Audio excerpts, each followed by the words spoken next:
temeram a Deus, ele lhe constituiu família. Então ordenou Faraó a todo o seu povo, dizendo: a todos os filhos que nasceram aos hebreus lançarei no Nilo, mas todas as filhas deixarei viver. Obrigado, Senhor, pela tua palavra. Louvado seja Deus. Graças ao nome de Jesus. Irmãos, hoje é um dia atípico, né? Um dia diferente para toda a nossa nação, um dia de eleição. Quem aqui está acostumado a votar sabe, eu nunca fiquei tanto tempo na fila da votação como hoje. Aconteceu com vocês também, não? A gente ia ali, votava rapidinho, às vezes chegava e não tinha nem ninguém. Hoje a gente ficou mais de 40 minutos na fila, teve gente que ficou 1h30, né? Então acho que o povo acordou para votar mesmo, né? E eu espero que seja só isso mesmo, não é? E um dia típico, porque foi um dia cansativo, um dia apressivo, um dia que muita gente espera uma coisa e vê acontecer outra. E nós temos sempre falado aqui, irmãos, ligue seu coração na eternidade. Um cristão, ele não pode se adequar aos movimentos da terra. Um cristão, ele está sempre esperando do céu. Por quê? Porque ele é um cidadão celestial. Ele é um cidadão que vive além da terra. Ele vive além das coisas materiais. Ele vive além do funcionamento do mundo. Um cristão, ele tem os seus princípios bíblicos, os seus princípios celestiais, os seus princípios eternos, não é? E é claro, todos nós temos escolhas, temos decisões, temos vontades, não é?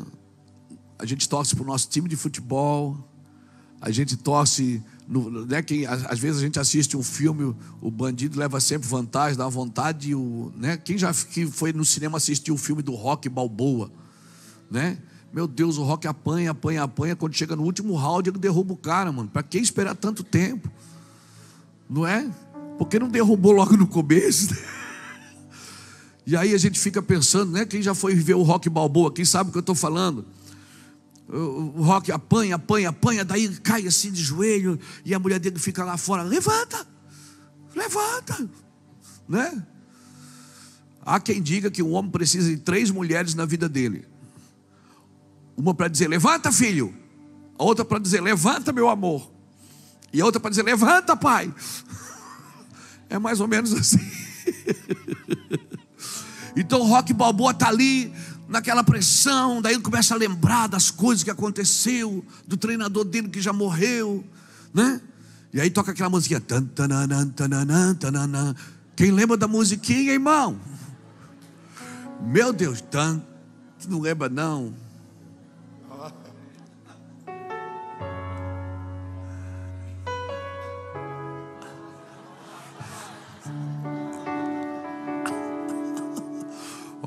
Que essa cara de padre Fábio de Mello, tu não lembra não?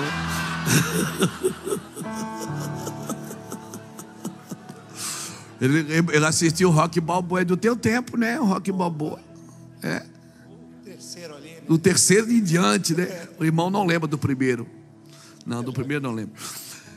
Então, irmão, é mais ou menos isso. Aí toca a musiquinha, pronto. Em um round ele vence tudo, né?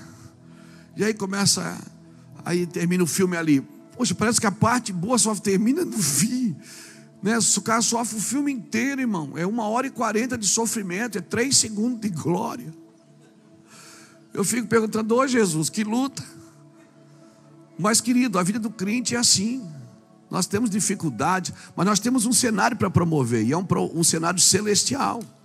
Deus tem os seus meios de fazer as coisas. Irmãos, nós somos chamados como ministros do Senhor. Quando falo nós, não é só quem está aqui no púlpito não, quem está aqui no altar não, é toda a igreja. Todos nós somos chamados como sacerdotes. E nós, irmãos, nós não somos ministros de uma ideologia política, nós não somos ministros de uma corrente filosófica, nós não somos ministros de costumes religiosos, nós não somos ministros de ambições materiais, nós somos ministros do Evangelho. Então, mais do que dar nossa opinião, nós temos que promover o cenário bíblico. E o cenário bíblico aponta para os dias difíceis, aponta para situações difíceis, aponta, e ninguém pode parar o que Deus está fazendo. Eu só achava que não ia ser agora, eu achava que ia demorar mais, mas o cenário de Deus é o cenário de Deus. A igreja sempre foi gloriosa no meio dos cenários difíceis, amém? Porque a igreja, ela aguarda algo superior. Nós somos chamados para aguardar algo superior, está na Bíblia, irmão. Ah, mas eu sou católico, não interessa, você é cristão. E se você crê nas Escrituras, as Escrituras trabalham sempre para prevenir você, não é só para corrigir você, é para prevenir. E se nós, como homens, entendêssemos que as Escrituras trabalham para prevenir, tinha mais Bíblia na escola do que no presídio. Mas a gente usa as Escrituras para corrigir e não para prevenir. Porque se a gente usasse as Escrituras para prevenir, e o homem entendesse que as Escrituras é um balizador de comportamento, é um balizador de Deus, não é? Nós teríamos mais Bíblias nas escolas do que nos presídios. Mas a gente acha que quem precisa de Deus é quem está ferrado. A gente acha que quem precisa de Deus é quem é viciado. A gente acha que quem precisa de Deus é quem tentou tudo na vida e não deu nada certo. Aí ele vai para a igreja e parece que o negócio funciona. Não, irmãos. A Bíblia sempre foi um balizador das grandes nações. Israel até hoje tem o mesmo idioma, o mesmo costume. E ainda é o pai que ensina o filho e a mãe que ensina a filha. Sempre foi assim.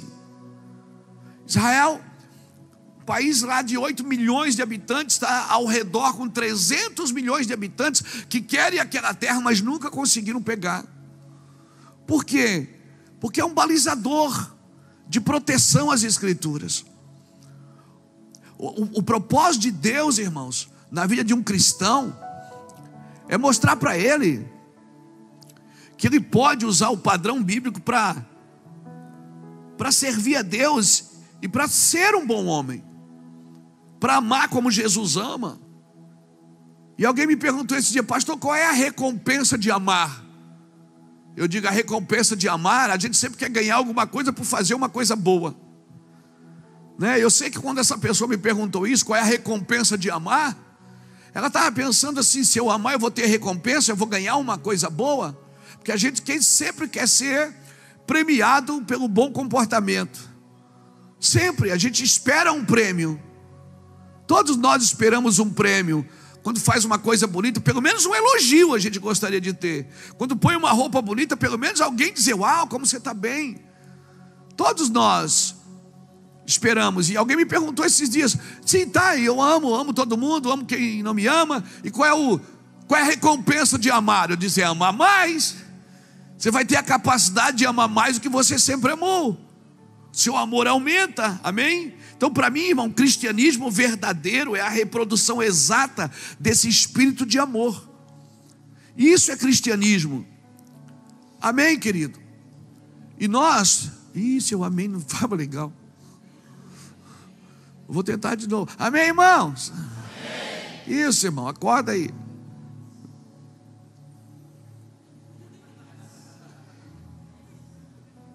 Eu vou ter que voltar de novo, não acredito.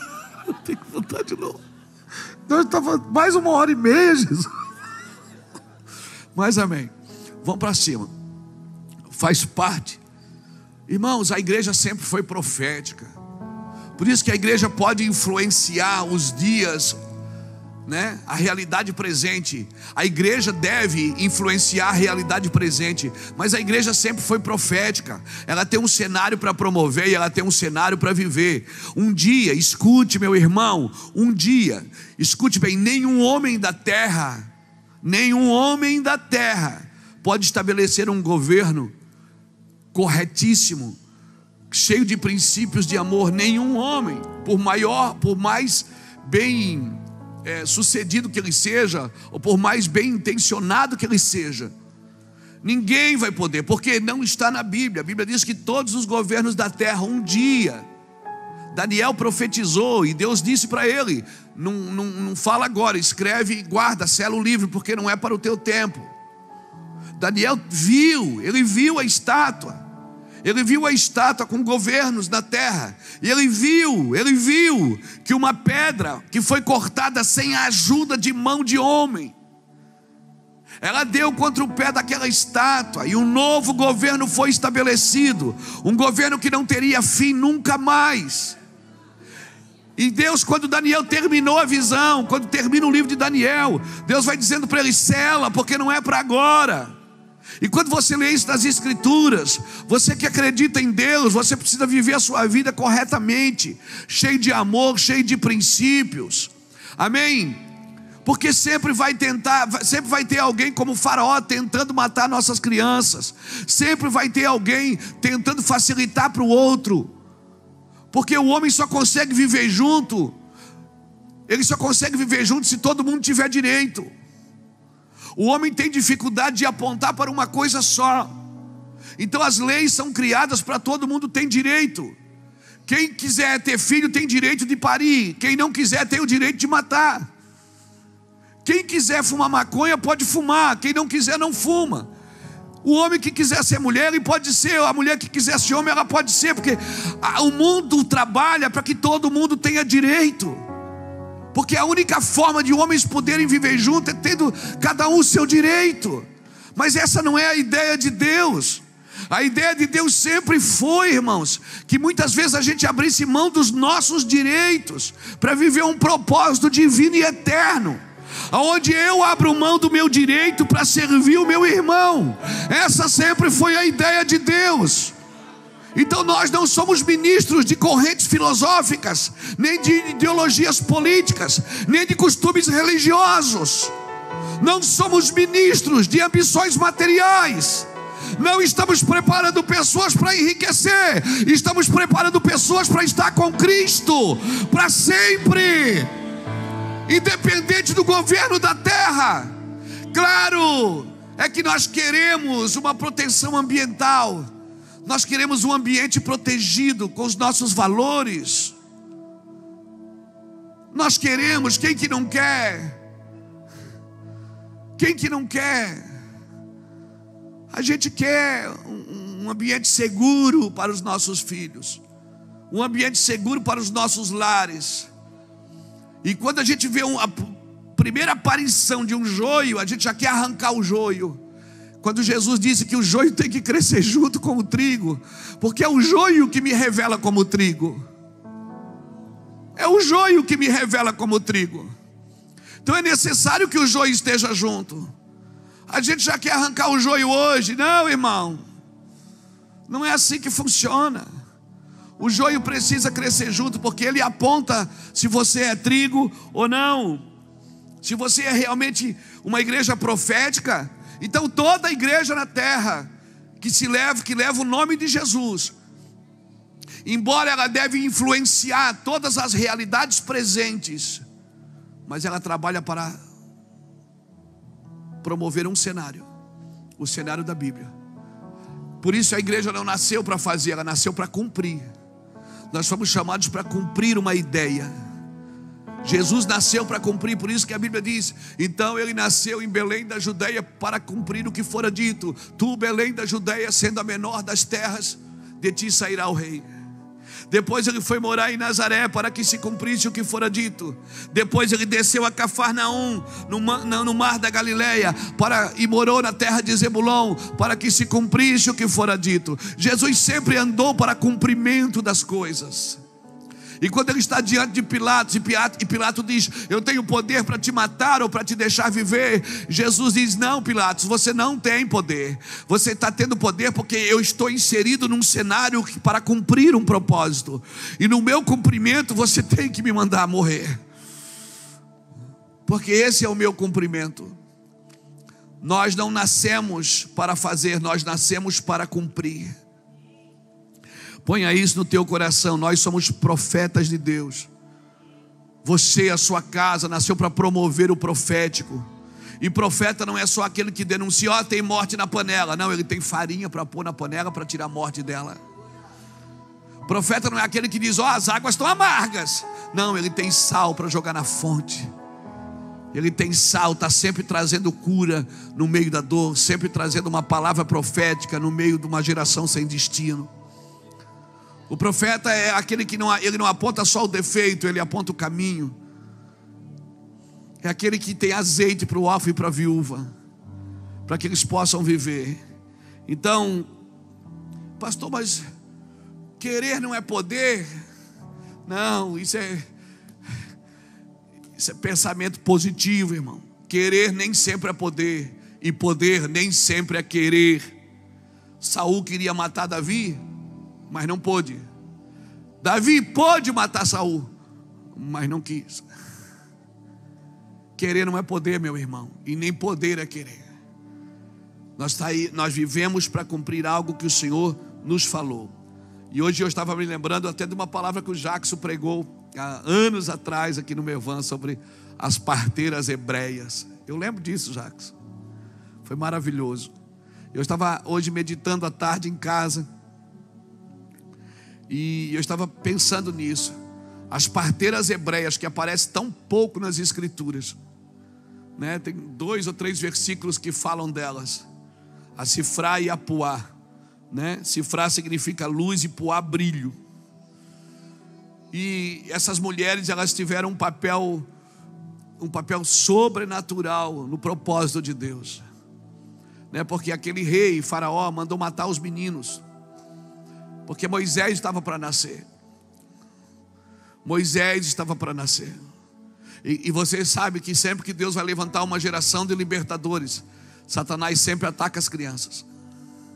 Quando você vê crianças sendo atacadas, crianças sendo mortas, crianças sendo violentadas, abusadas, crianças sendo perseguidas, pedofilia em alta, se preparem, é porque Deus está levantando uma geração de libertadores. O diabo não sabe o que Deus vai fazer, e nem como vai fazer, e nem quem vai levantar, mas ele sabe pelas movimentações celestiais, porque ele não é onisciente, só Deus é onisciente, mas pelas movimentações.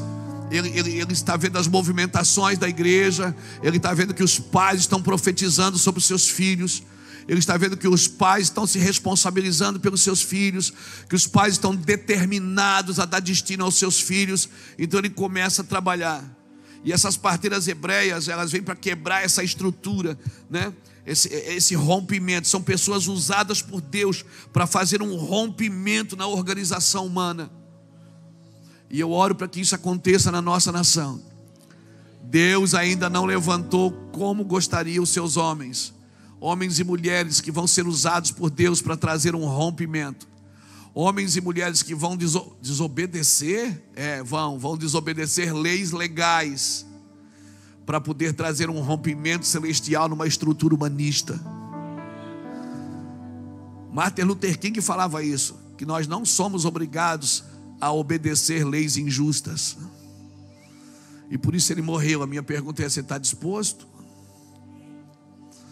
A lei de Deus é legal? Não, a lei de Deus é moral, porque daqui a pouco leis serão estabelecidas como leis legais, e aí você vai ter que decidir se você anda no que é legal ou no que é moral, porque muitas vezes você vai praticar leis legais que vão continuar sendo imorais diante de Deus. E aí aquela perguntinha: convém obedecer a Deus ou aos homens? Como será? Convém obedecer a Deus ou aos homens? Porque, não, mas eu tenho que obedecer às leis que os homens criaram. Então não entre mais num país comunista para pregar o evangelho. Então não entre mais, não trafique mais Bíblia. Eu já fui em país comunista pregar o evangelho, eu sei o que eu estou falando para você. Eu já fui em lugares que você não entra como cristão, você não entra como crente, como pregador. Você entra como qualquer coisa, menos como um homem que tem uma palavra de Deus para uma nação. Nem Bíblia você leva. Você leva a Bíblia no celular, no iPad, no computador. Então, irmãos, como que nós vamos viver nos próximos dias? Eu oro para que Deus levante homens e mulheres que preparem esse exército para invadir as regiões celestiais. É sério, irmãos. É sério. Não deixe as derrotas te pararem, nem as vitórias te acomodarem. A igreja vive em constante movimento. Em constante movimento. Quando vencemos em casa, vencemos através da nossa família. Quando vencemos a nossa casa, começamos a vencer outros ambientes. A igreja vive em constante movimento. E esse rompimento nessas organizações humanistas precisa acontecer.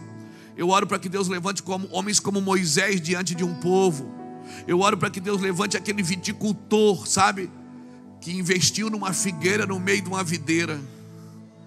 Que invista em gente que ninguém acredita mais. Meu irmão, essas mulheres se arriscaram.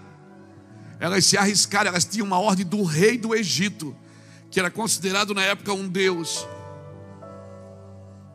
E disse para elas: olha, se nascer menino, vocês matem. Se nascer menino, vocês matem. E elas mentiram para o rei. E a Bíblia diz que Deus abençoou elas. Que paradoxo é esse, meu irmão?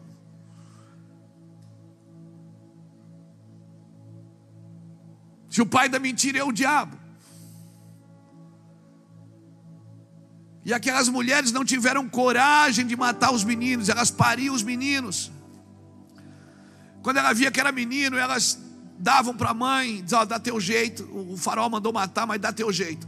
E o faraó diz: daí mataram os meninos. Ela disse: não dá. Quando a gente chega, já tem ganhado os filhos, é uma luta. Elas enganaram uma ordem humana para obedecer um mandamento divino. Porque quando Deus está agindo, irmão, escute o que eu vou falar, mas escute no espírito, por favor, não se torne um mentiroso. Se o meu jeitinho, se a minha mentira aumenta a glória de Deus, por acaso ainda sou eu um mentiroso? Paulo falou isso, mas não com essa letra que eu estou falando aqui. Então o senhor está dizendo que eu posso dar uma mentirinha? Não, eu não estou dizendo isso. Eu estou dizendo que vai chegar um momento na sua vida que você vai ter que escolher agradar a Deus ou aos homens. Vai chegar um momento que de escolhas na sua vida. Você vai ter que agradar a Deus ou aos homens. E eu espero que esse momento não esteja começando a acontecer. A minha oração para que não seja por esses dias. A minha oração é que Deus dê um tempo para a gente se estruturar melhor em santidade, em pureza. Que Deus nos dê um tempo para a gente se firmar mais em convicções divinas, porque nós não estamos preparados para uma batalha. Porque nós somos ensinados nos últimos 20 anos a prosperar, a enriquecer. Talvez nós temos que pedir perdão pelo evangelho fraco que pregamos nos últimos 30 anos, que não preparou as pessoas para dias difíceis. Quando chega um dia difícil, é o dia do diabo, não é o dia de Deus. Quando o próprio Deus me manda ir na casa de luto e não na casa de festa, porque na casa de luto o homem pondera o seu coração. Talvez nós temos que pedir perdão pelo evangelho fraco que pregamos nos últimos 20, 30 anos, que ensinou uma fé logística, que ensinou uma fé de conquista, mas não uma fé de suporte. A fé que a Bíblia ensina não é uma fé de conquista, irmãos. É uma fé para suportar. Quando passares pelos fogos, não te queimarás. Quando passares pelas águas, elas não te submergirão, os rios não te afogarão, porque eu estou contigo para te guardar. A fé que a Bíblia ensina é uma fé para suportar situações, não é para conquistar, porque Jesus já conquistou. Eu só preciso crer no que Ele fez e entrar no seu trilho, e entrar na sua vontade. Aleluia. Talvez eu vou ter que deixar algumas coisas vivas que o mundo está mandando eu matar, e talvez eu vou ter que matar algumas coisas que o mundo está mandando eu manter viva. Como que faz isso, pastor? Pergunte ao Senhor, caminhe com Ele. Eu oro para que Deus levante. Essas mulheres para mim são pessoas usadas para colocar novamente o céu alinhado com a terra. Porque numa geração que não tinha mais esperança, uma geração que não tinha mais nenhum vigor, uma geração que trabalhava de escrava para outra geração, para outra nação, não tinha mais esperança nenhuma. Deus segura uma criança, um menino, né? E Deus tem um senso de humor tremendo, porque O menino que Faraó queria matar, Deus escondeu na casa de Faraó. Ah, você quer matar o menino? Pois você vai criar um menino para mim, para aprender quem é que manda. Deus é maravilhoso. Ah, você quer matar meu menino? Você vai criar um menino para mim. E é assim que Deus faz. Faraó queria matar um menino, ele procurou em todos os lugares, menos na sua casa. Ei, por isso eu digo que tem muitos meninos que Faraó quer matar, que ainda estão escondidos na casa de Faraó. Ainda estão no mundo, não vieram ainda, não estão servindo a Deus ainda. Eles estão escondidos no mundo. O diabo procura em todos os lugares, mas não acha eles. Oh meu Deus, pega isso no seu espírito, irmãos. Pega isso no seu espírito. Tem pessoas que Deus escondeu para um tempo. Agora você não pode deixar de exaltar Joquebede aqui, porque Joquebede, a Bíblia diz no capítulo 2 de Êxodo, que ela tentou esconder o menino por 3 meses. Ela escondeu o menino, todo mundo matando o menino. Ela pegou o filho dela, Moisés, e ela escondeu. Está aí no capítulo 2 de Êxodo, depois você lê. E a Bíblia diz, não podendo ela esconder mais o menino. Imagina, cada vez que passava um soldado na frente, ela tinha que pôr a mão na boca do menino. O menino não podia chorar, o menino, porque estavam procurando crianças, irmãos, matando os meninos, achava, matava na hora, com medo que nascesse. O Faraó, considerado Deus, com medo do menino. Lembra quando Jesus nasceu, Herodes também mandou matar os meninos.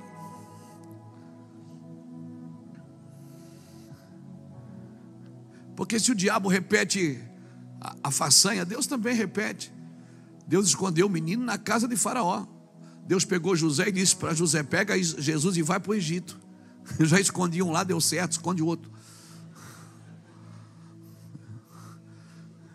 Deus só repetiu. O diabo não tem novas ideias, irmãos. Ele trabalha com as mesmas tentações de sempre. As ideias do diabo não são renovadoras e não são inovadoras. Deus é que faz nova todas as coisas. O diabo não.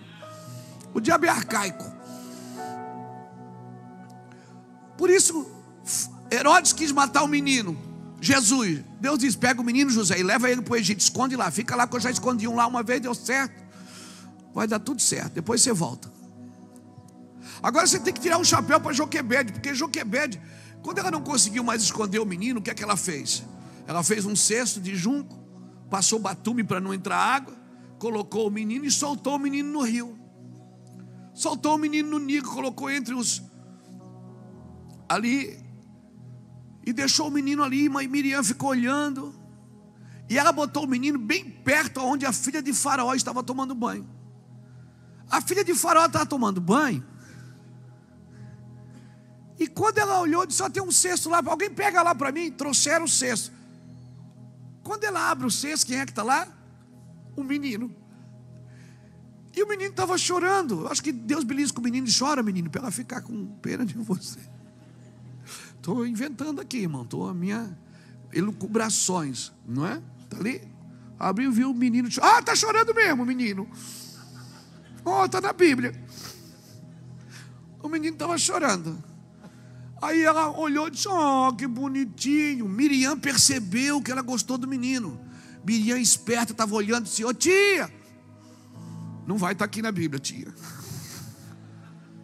Miriam olhou e disse, tia, eu sei quem é que pode cuidar do menino para a senhora. Ela disse, você sabe? Ela disse, sei. Eu disse, então vou lá chamar ela. É uma mulher que eu conheço, uma irmã. Peraí. Ela chegou lá em casa e disse, mãe, a senhora não vai acreditar, mandaram chamar a senhora para cuidar do menino. Joquebede chega na casa da filha de Faraó, vê o cesto e vê o menino, né? A pessoa, meu Deus, é o meu menino, mas não pode falar, né? Aí a mulher disse, a senhora não cuida do menino? Ó, leva, pode vir todo mês buscar a oferta aqui, compra Neston para o menino, Leite Ninho, Johnson & Johnson, a senhora compra o que a senhora quiser para o menino, cuida do menino para mim. Ó, leva esse dinheiro e cuida do menino. Joquebede botou o dinheiro no bolso, pegou o menino e levou para casa. Agora o guarda passava e disse: pode chorar, meu filho, nós estamos na bênção, pode chorar. Chora aí mesmo, berra, berra, berra, meu filho. O que é que eu aprendo aqui, meu irmão? É quando algo nasce na sua casa, mas você sabe que aquilo não é propósito só da sua casa. Quando você solta aquilo para entrar no propósito de Deus, aquilo dá a volta e volta para a sua casa. Assim é todos vocês que entenderem que Deus colocou pessoas na sua vida, Deus te deu filhos, Deus te deu bens, e isso não tem a ver com você, tem a ver com o propósito que Deus quer fazer nessa terra. E se você soltar também, isso vai dar a volta e vai voltar para a sua casa um dia. Amém, irmãos? Porque todas as vezes que você devolve para Deus aquilo que Deus colocou nas suas mãos, e fique tranquilo que eu não estou falando de dinheiro, eu estou falando de entendimento. Quando você sabe que Deus te deu dons, que Deus te deu sabedoria, que Deus te deu condições, e você coloca isso no plano eterno, você entende, isso não é só para ganhar dinheiro para mim, isso não é só para beneficiar a mim, isso não é só para aperfeiçoar a mim, isso tem a ver com o plano de Deus para essa terra. Quando você solta para o plano de Deus para essa terra, isso vai dar a volta, vai tocar a tua casa, teus filhos prosperarão, tua família prosperará, tua casa prosperará. Entenda o propósito de Deus. E se você entende o propósito de Deus, você usa, desfruta dele. Então, mais do que ser usado por Deus, é entender o que Deus está fazendo, entender o cenário, irmãos. Puá e Sifrá para mim representam duas pessoas, duas mulheres, e mulheres na Bíblia fala de igreja. Puá, Sifrá é luz e Puá é brilho. Fala de apostólico e profético, de algo que está trazendo luz aos filhos de governo.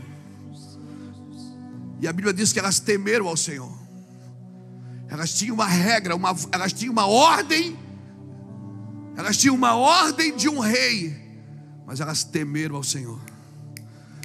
Esse é o dia que um dia você vai bater na sua porta. Esse dia esse dia vai bater na sua porta. Você vai ter que escolher entre temer a Deus ou os homens, entre obedecer a Deus ou os homens. Por isso só obedeça a homens que estão obedecendo a Deus. Sabe, quando Gideão cercou os midianitas, 300 homens com uma espada na mão e uma tocha acesa dentro de uma jarra, que eles quebraram o jarro, ficaram com a tocha e com a espada, e eles deram um grito, eles disseram assim: ó, pela espada do Senhor e pela espada de Gideão.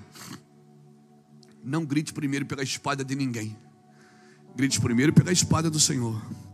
E só grite por alguém se essa pessoa também estiver gritando pela espada do Senhor.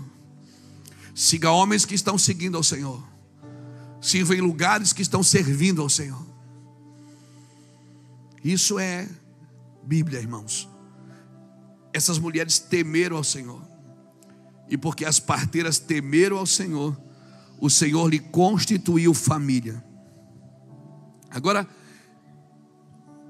elas não tinham família não, por isso elas eram parteiras. As parteiras naquela época, por que elas eram parteiras? Porque elas não tinham filhos, elas eram estéreis. Elas não tinham filhos, elas iam trabalhar para ajudar as outras a ter filhos. Elas não tinham. Sabe o que eu aprendo aqui? Já que eu não posso ter, eu vou celebrar quem está tendo. Já que eu não posso fazer, eu vou celebrar quem está fazendo. Já que eu não pari, eu vou ajudar quem está parindo. Eu vou abençoar quem está parindo. É isso que eu vou fazer. Você está me entendendo, querido? Então, enquanto você não dá fruto, comece a celebrar quem está dando. Enquanto seus negócios não deram certo, celebre com os negócios de quem está dando certo. Se a sua família ainda não rompeu, celebre famílias que já romperam. Porque Deus, elas temeram ao Senhor, e porque elas temeram ao Senhor, Deus lhe constituiu famílias. Elas ajudavam os outros a ter filho quando elas mesmas não podiam ter. Você pegou essa palavra? Tinha alguém que estava tendo, ela não podia ter. Imagina, já que eu não posso, eu vou ajudar quem pode ter. Já que eu não estou dando fruto, não é a minha estação, eu vou ajudar quem já está na sua estação. Irmão, para mim isso é cristianismo puro. Cristianismo puro é você celebrar pessoas quando você ainda não pode celebrar os seus feitos. Oh meu Deus, que maravilhoso. Tem um texto na Bíblia que eu amo, 1 Coríntios 15, 58, que diz assim: sede firmes e constantes, sempre abundantes, porque no Senhor o seu trabalho não é em vão. O seu trabalho no Senhor não será em vão, irmãos. Não será em vão. Eu estou disposto a buscar no Senhor esse lugar dessas pessoas. Eu estou disposto a buscar no Senhor esse lugar, um lugar em Deus, onde as pessoas possam me ver e possam contar com o meu serviço, contar com a minha vida, contar com a ordem de Deus através de mim. Eu estou muito disposto a ajudar pessoas a trazer seus sonhos à luz, a trazer os seus projetos para fora. Quero ajudar, mesmo que eu não tenha espaço no meu ainda. Isso aqui não deu certo para mim ainda. Vou celebrar quem já está dando. Isso é cristianismo puro. Quer ver seu casamento ser abençoado? Comece a orar pelo dos outros. Quer ver seu filho ser abençoado? Comece a se envolver pela vida dos outros. Comece a ajudar a vida dos outros, a servir a vida de alguém. Você vai ver Deus trazendo luz naquilo que você precisa de luz na sua casa. É maravilhoso, irmãos. Isso é evangelho. Evangelho simples. Amém? A minha pergunta é: você está disposto a isso? Você está disposto a se abster de algumas coisas para que você possa gerar aquilo que Deus te chamou para gerar? Eu acredito que o Espírito de Deus nesses dias, Ele está restaurando a nossa atenção. O Espírito de Deus nesses dias está nos chamando a atenção para algumas coisas, irmãos. Eu e o Reuel temos viajado aí o Brasil. Às vezes com a pastora Iraci, com o Cris, com o Micael. E a gente tem visto uma coisa, uma fome de Deus. Todo lugar que a gente vai, não é, Reuel? A gente tem conversado sobre isso. Existe uma fome de Deus na vida das pessoas. Sabe, e não é pessoas que não conhecem a Cristo, não. Pessoas que estão há muito tempo no Evangelho. Mas há uma fome de Deus, uma vontade de estar com Deus. Pessoas chegam a fazer perguntas assim, nada a ver para a gente. Como é que é? Não tem como é que é, não tem varinha de condão, não tem 2 e 2 é 4, não tem estímulos externos. As pessoas chegam a perguntar: como é que vocês fazem? Nós não fazemos, a gente era cego e agora vê. Como é que vocês fazem? Como é que vocês... Tem coisas que a gente tenta explicar, a gente não sabe, porque a gente não fez. Elas foram acontecendo. Então eu acredito que o Espírito de Deus está restaurando a nossa atenção para aquilo que é prioridade para a nossa vida, irmãos. Tem coisas que é prioridade para a nossa vida e a gente deixou para trás. A gente se envolve com tanta coisa na terra e a gente deixou algumas coisas para trás que são prioridades para a nossa vida. E muitas vezes a prioridade da nossa vida não é só ser feliz. Porque se você não é feliz servindo a Cristo, você vai buscar felicidade fora de você. Você está sempre procurando felicidade fora de você. Sempre um estímulo externo para provocar dentro de você um prazer. E a ideia de Deus não é essa. A ideia de Deus é que você encontre em você a pessoa de Jesus Cristo. Porque é Cristo em vós que é a esperança da glória. Amém? A gente está sempre procurando coisas externas, fora da gente, para que de repente a gente use isso. Tem cara que só fica corajoso, só fica valente, só fica cheio de vida quando usa droga. O outro só fica abençoado quando bebe. O outro precisa assistir coisas pornográficas na televisão, precisa ver coisa ruim, coisa errada, para poder sentir estímulos sexuais com a sua casa, com a sua família, com a sua esposa. Por quê, irmãos? Porque a gente está sempre procurando estímulos externos. A gente não achou Cristo em nós ainda. Irmão, Cristo vai te dar prazer. Eu vou falar de novo: Cristo vai trazer prazer para a sua vida. Vai trazer prazer. Você vai ter sexo saudável. Você vai até beber saudável. Você vai beber água.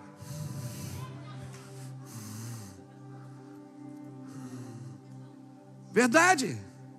Você vai viver saudável. Vai ter uma vida saudável de desfrute. Vai aplicar bem o seu dinheiro, o seu tempo. Você vai viver tempo de qualidade com Deus, com pessoas. Irmão, se você é Cristo em vós, é a esperança da glória. As pessoas precisam ver Cristo em você, ou você pelo menos precisa ver Cristo em você. Eu não posso crer numa coisa e praticar outra. Eu não posso crer de um jeito e me movimentar de outro, irmãos. Eu sei que leva um tempo, é uma chave, que não é uma coisa que você vai lá e aperta o botão e bum, acordei crente, acabou, não quero mais nada. Não, tem um processo, primeiro a erva, depois a espiga e por último o grão cheio na espiga. Você vai mudando, você vai sendo aperfeiçoado, você vai deixando as coisas que para trás ficam, avançando para aquelas que estão diante de ti. Eu entendo isso, não dá, não, e tem que respeitar o processo mesmo. Mas irmãos, se Deus conseguir restaurar em mim as minhas prioridades, certamente Ele vai estar em todas elas. Irmão, você vai achar sabedoria até para lidar com gente. Você vai lidar com todo tipo de gente, com todo tipo de pessoa, e você vai ser bom para todos. E eu acredito nisso, tenho falado sobre isso, que Deus está levantando um tipo de gente capaz de lidar com todo tipo de gente. Amém? Não é mais um cristão denominacional, nomenclaturado. É um cristão em Cristo. Amém? Que ele não defende somente os interesses da igreja que ele congrega, os interesses da sua religiosidade, porque a igreja, ela pode se tornar religiosa e preconceituosa por ela não saber se movimentar na sua época. É que nem um passarinho criado em gaiola, ele pensa que voar é pecado. Ah, mas a gaiola é de ouro, mas ainda é gaiola. Mas eu sou um leão, mas está um leão na jaula, não está no seu habitat natural. Irmãos, se nós como igreja não entendermos as intenções do coração de Deus para esses dias, se eu e você não entendermos as intenções do coração de Deus para esses dias, a gente pode se tornar preconceituoso e religioso por não entender como Deus está movimentando esses dias. Amém? Cumprir, quando eu digo que Jesus nasceu para cumprir, depois você lê Mateus capítulo 5, Mateus 5, 17 a 20. Depois você lê Mateus 5, bota aí para mim, querido. Mateus 5, 17 a 20, diz assim: não pense que vim abolir a lei ou os profetas, não vim abolir, mas cumprir. Digo-lhes a verdade, enquanto existirem céu e terra, de forma alguma desaparecerá da lei a menor letra ou menor traço, até que tudo se cumpra.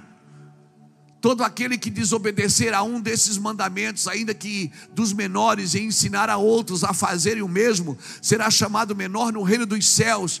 Mas todo aquele que praticar e ensinar esses mandamentos será chamado grande no reino dos céus. Pois eu lhe digo que se a justiça de vocês não for muito superior à dos fariseus e mestres da lei, de modo nenhum entrarão no reino dos céus. Ele está dizendo que você tem que ir além daquilo que está escrito. Você tem que ir além daquilo que está sendo exigido. Eu estou aqui para cumprir, disse Jesus. Cumprir no sentido de prestar plena obediência, literalmente, levado até as últimas consequências. Depois você vai na palavra cumprir e estude essa palavra. Você que tem Strong na Bíblia aí, coloca aí no Strong para você ver o que significa cumprir. Cumprir significa no sentido de prestar plena obediência até a última consequência.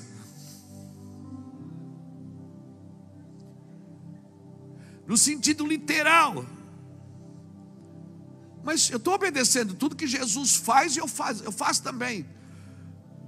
Tem coisas que Jesus não fez, eu tenho que estudar, não é só o que Ele fez, é o que Ele não fez também. Nós pregamos muito sobre Jesus, mas pregamos pouco o que Jesus pregava. Não é pregar somente o que Jesus fazia, mas também o que Ele não fazia. Eu acredito que tem duas coisas que estragam a nossa geração, irmãos. E aí você julga comigo. O que é, pastor? Primeiro, a necessidade é deixar de fazer. E a outra, o excesso, é fazer o que não foi pedido para fazer. Tem gente se distraindo com excesso, fazendo coisas que Deus não pediu, fazendo coisas que não é para o seu momento, de repente não é para agora. Não, mas aquele lugar precisa de ajuda. Tem lugares que não precisam de ajuda, eles precisam de profetas, para que profetizem e mude a situação do lugar. Você não vai ficar levando cesta básica a vida inteira. Você tem que pegar aquela família e enfiar o evangelho na mente e no coração delas, para que aquele ambiente mude, para até que chegar o dia que ela leve cesta básica para alguém.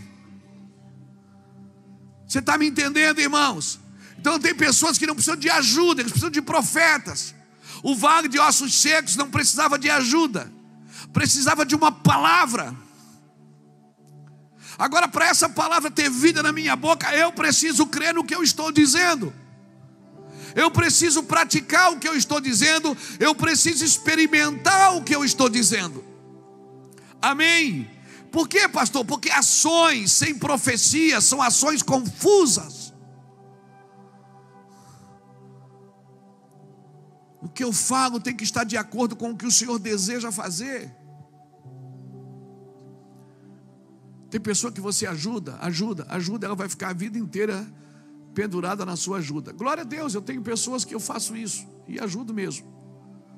E você deve ter também pessoas que você ajuda. Mas essas pessoas precisam de palavras. Olha, Deus vai fazer assim, Deus vai fazer assado na tua vida. Amém? Amém. E o que é que você está disposto para corresponder com essa palavra que você está ouvindo? Eu vou fazer isso, vou fazer aquilo. Quando você vive para cumprir, irmão, você entende o propósito. Depois você lê comigo, ou pode ler na sua casa que é mais fácil, mais rápido também, Gênesis 45.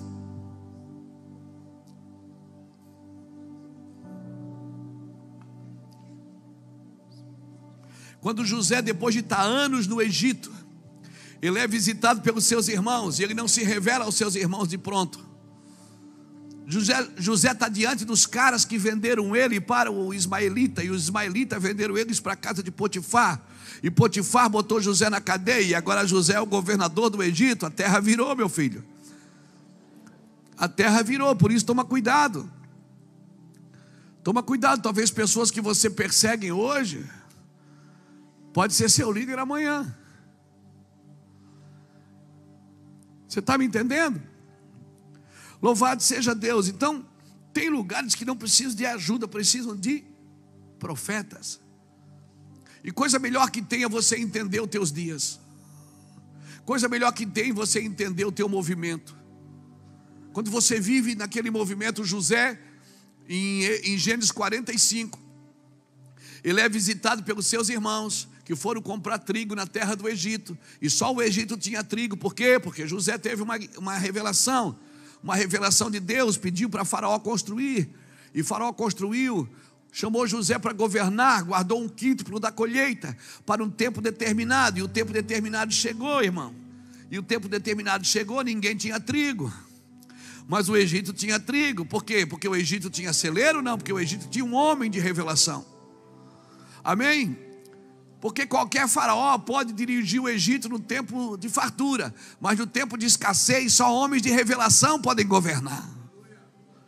Homens que têm revelações podem governar. Em tempo de fartura qualquer um governa, irmão, que é mais fácil contar dinheiro do que contar boleto.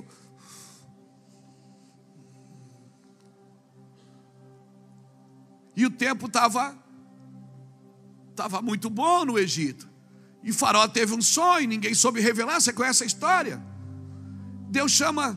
Faraó chama José, porque o copeiro falou para ele, disse: olha, eu conheci um cara na cadeia,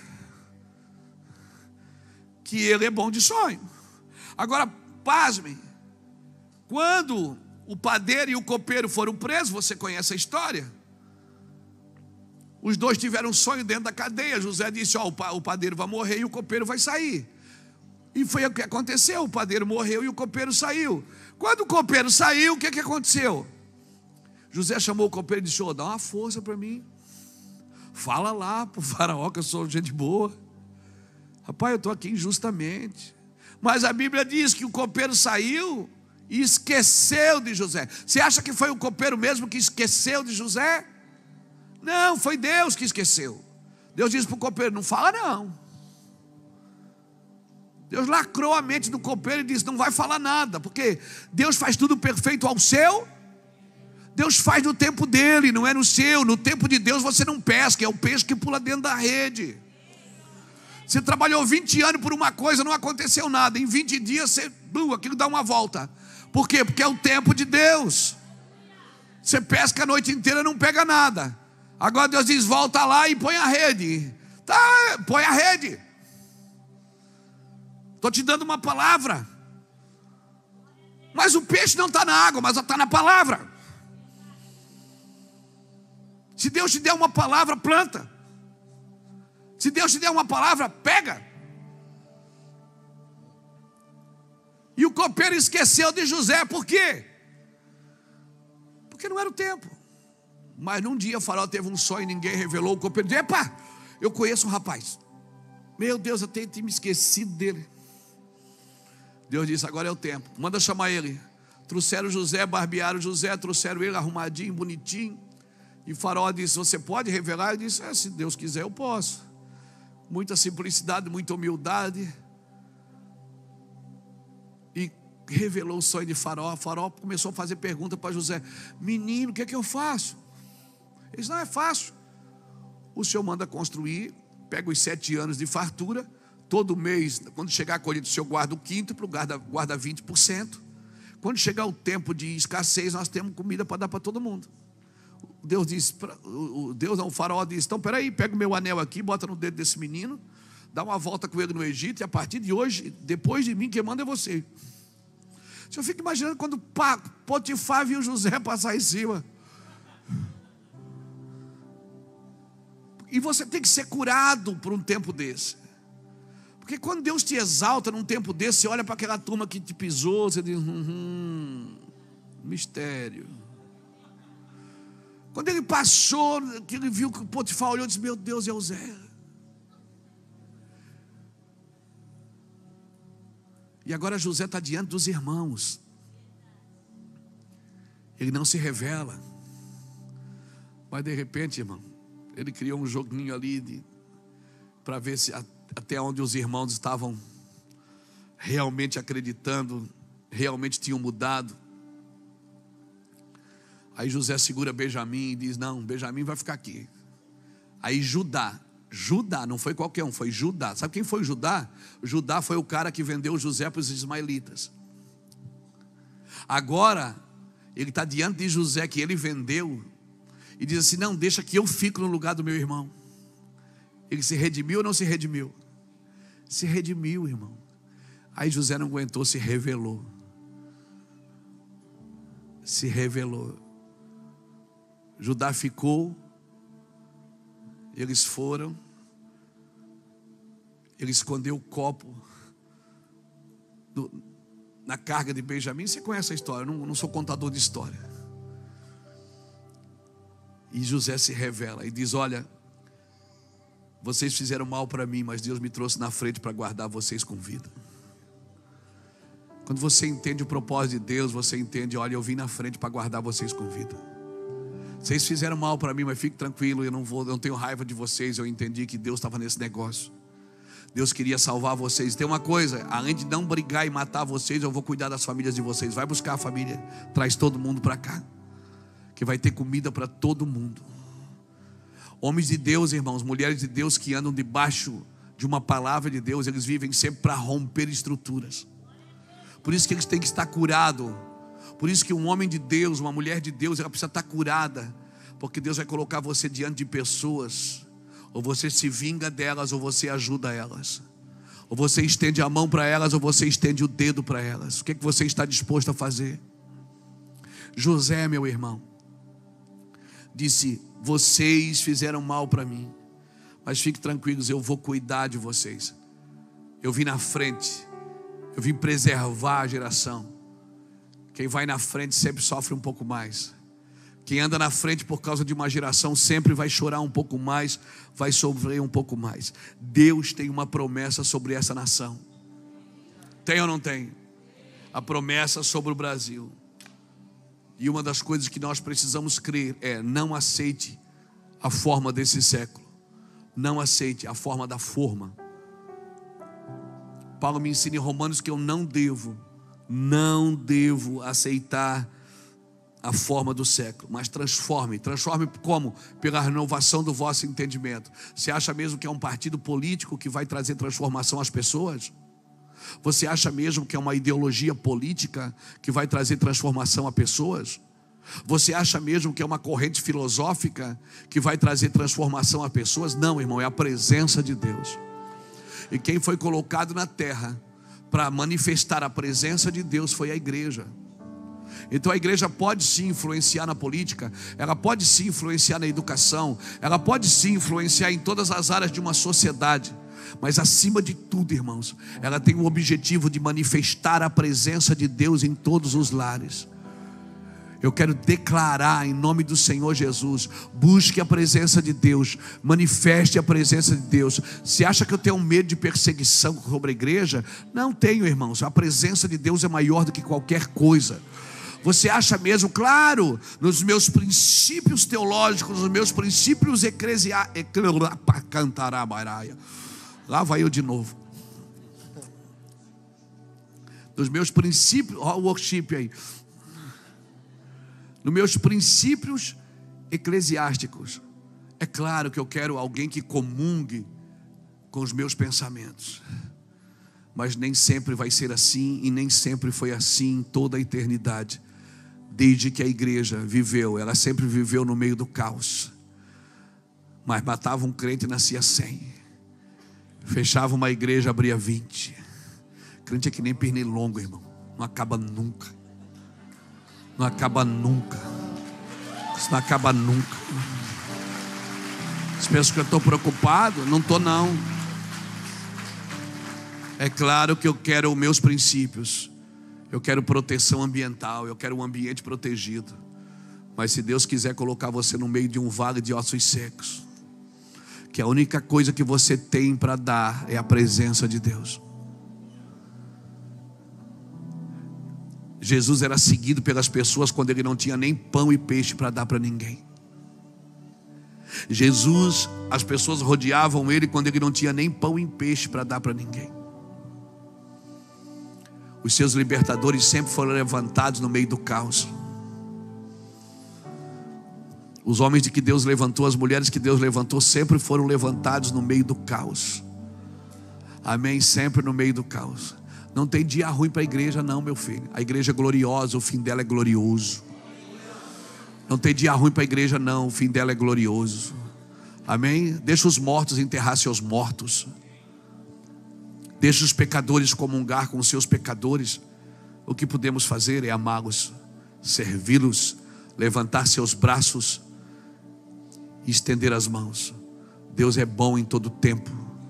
Deus é um Deus bom em todo tempo. E não cai a folha de um pé de uma árvore que não seja da vontade do meu Deus. Você é calvinista, pastor? Não. Mas eu sei que o meu Deus, Ele faz o fim desde o começo. E não há quem escape das suas mãos. Ninguém vai escapar da justiça divina. Ninguém, nem o bom e nem o ruim. Todos nós vamos escapar. Não vamos escapar da justiça divina. Por isso, irmãos, que tenho eu além de ti? Que tenho eu no céu além de ti? Que tenho eu no céu além de ti? Jesus foi claro com Nicodemos. Disse: Nicodemos, não adianta. Você quer o que eu tenho? Você tem que nascer de novo. Amém? Por isso, não é a ideia de Deus que profetas vivem em cavernas. Mas a ideia de Deus é que nós levantamos-nos como companhias proféticas no meio da igreja do Senhor.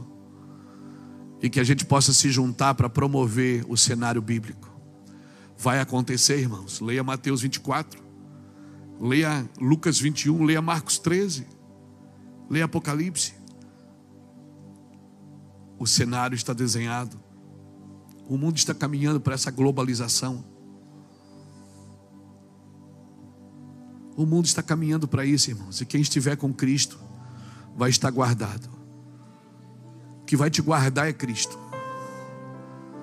O que vai te proteger é Cristo. Deus nos chamou para andar em companhias proféticas, amém? Amém? Então, se você é um profeta, se junte com outro. Se você comunga com as coisas celestiais, certamente Deus vai passar no caminho, vai pegar você pela mão e vai apresentar outras pessoas para você que caminham para o mesmo lugar. Amém? Não se distraia, irmãos, com as coisas da terra. Elas duram até hoje, ou até o segundo turno. Você está me entendendo? Fique tranquilo. Você não tem que ter medo de nada. Você não tem que ter medo. Se o teu tesouro não está aqui, aonde estiver o teu tesouro, aí estará o teu coração. Quem é da terra, pensa na terra. Mas quem é do céu, pensa no céu. Glória a Deus por suas maravilhas, pelas suas grandezas. Glória a Deus, glória a Deus por suas maravilhas, pelas suas grandezas. Glória a Deus. Para terminar, abra Jeremias capítulo 3 comigo. Eu vou terminar aqui, bem rapidinho. Jeremias capítulo 3.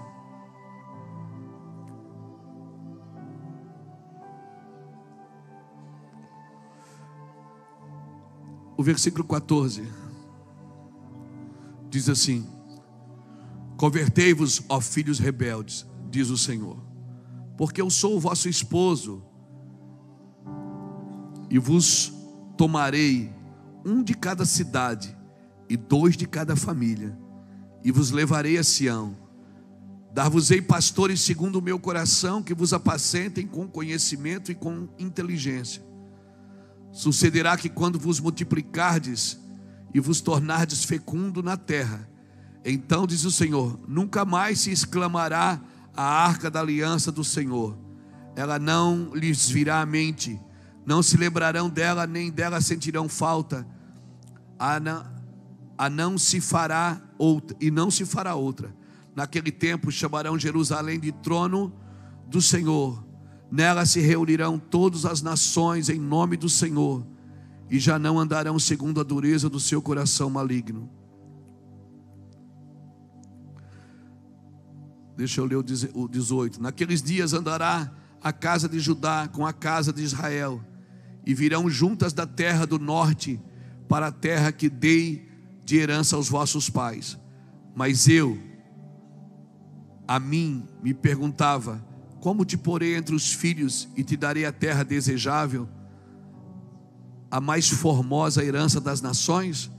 E respondi: Pai me chamarás, e de mim não te desviarás.